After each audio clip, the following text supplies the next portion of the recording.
প্রসেসটা টোটালটা একটু ফলো করেন নাই। ওনারা হচ্ছে যখন এটার জন্য আবেদন করে তখন ওনাদেরকে অন্যটা দিয়ে দেওয়া হয়েছিল।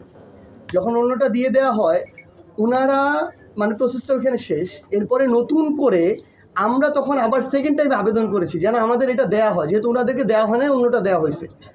তখন আবেদন করার পরে তখন কিন্তু আমরাই প্রথমে আবেদন করলাম। তো এরপরে আমরা এই প্রক্রিয়াটাতে এখন যাচ্ছি আর কি। এখন দেখা যাক। Thank you. আমার কাছে সবকিছু মিলে শেষ বার্তাটা কি দিচ্ছেন? আমরা কিছু বললেন না, আপনারা ব্যবস্থা নেবেন কিনা? জি, নিউ ইয়র্কে হামলার বিষয়ে আপনারা কোনো ব্যবস্থা বলছি তো নেবেন কিনা? একবার।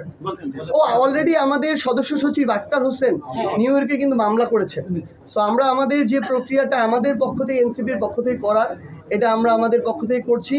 আমরা শুধু একটা অনুরোধ করব আপনাদেরকে, আপনাদের মাধ্যমে বাংলাদেশকে এবং মৌলভীবাজারকে অবশ্যই, যে আগামীর বাংলাদেশে আমরা যেন দয়া করে কোনো দল মার্কার প্রতি অন্ধ হয়ে, আমার পূর্বসূরি কেউ একজন দিয়েছিল দেখে ওইভাবে ওই ভোট দেওয়ার প্রক্রিয়াতে না যাই। আমরা 5 বছরে একবার এই গণতান্ত্রিক অধিকার চর্চার সুযোগটা পাই। এখানে যদি আমি এই বিভিন্ন কোরাম, আগের অভ্যস্ততা বা পারিবারিক লেগেসি এই জায়গা থেকে আমি এই অধিকারের প্রয়োগের জায়গাটাতে বায়াসড হয়ে যাই এবং তুলনামূলক অযোগ্য একজন মানুষকে আমি আমার ভোটটা দেই, তাহলে দিন শেষে পরের 5 বছর আমি তাদের থেকে ভালো কিছু আশা করতে পারি না। এবং তারা যেই বিভিন্ন ধরনের যদি কোনো অনাকাঙ্ক্ষিত ঘটনার সাথে সম্পৃক্ত হয়, অপকর্মের সাথে সম্পৃক্ত হয়, এই দায় আমরাও এড়াতে পারি না।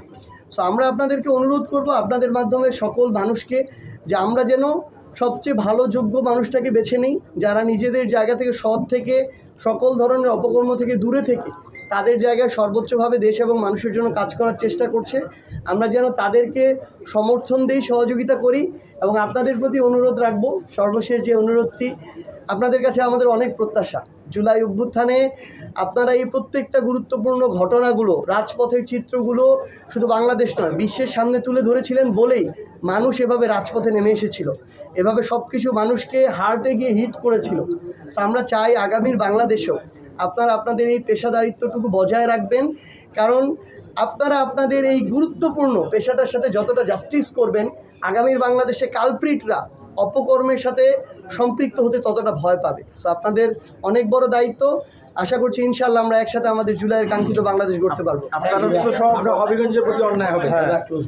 আমরা তো কথা বললাম, সব জাতীয় পর্যায়ে কথা বললেন, আপনারা তো জেলা সাংবাদিক, আর জেলা নিয়ে তো কিছু বললেন না বা না না জেলা না।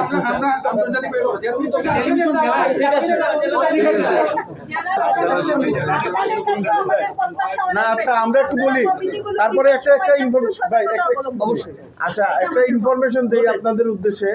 আমাদের যে মৌলভীবাজারের যে স্বাস্থ্য কমপ্লেক্স, এখানে যে ভগ্ন দশা, এবং আমরা অনেক কিডনি রোগী দেখি, ওনারা হয়েছে যে সিলেটে গিয়ে, ঢাকায় গিয়ে ডায়ালিসিস করে। তো এই ব্যাপারে আমরা জাতীয় নাগরিক পার্টির পক্ষ থেকে আমাদের মুখ্য সংগঠক সহ সরকারের কাছে আমরা আবেদন জানাবো, এখানে যাতে একটা ব্যবস্থা নেওয়া হয়।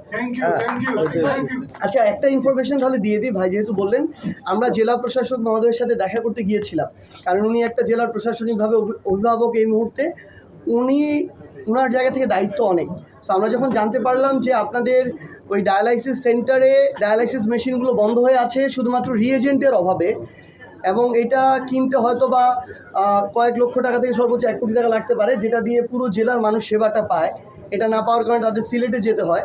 সাথে সাথে আমরা স্বাস্থ্য মন্ত্রণালয়ের যিনি ডিজি হিসেবে দায়িত্ব পালন করছেন, আমরা তার সাথে জাতীয় নাগরিক পার্টির পক্ষ থেকে সাথে সাথে কথা বলেছি এবং একটি দরখাস্ত ফরওয়ার্ড করেছি। আশা করি যে 1 সপ্তাহের মধ্যে এই সংক্রান্ত বরাদ্দ আসবেন এবং ডায়ালাইসিস আবার শুরু হবে।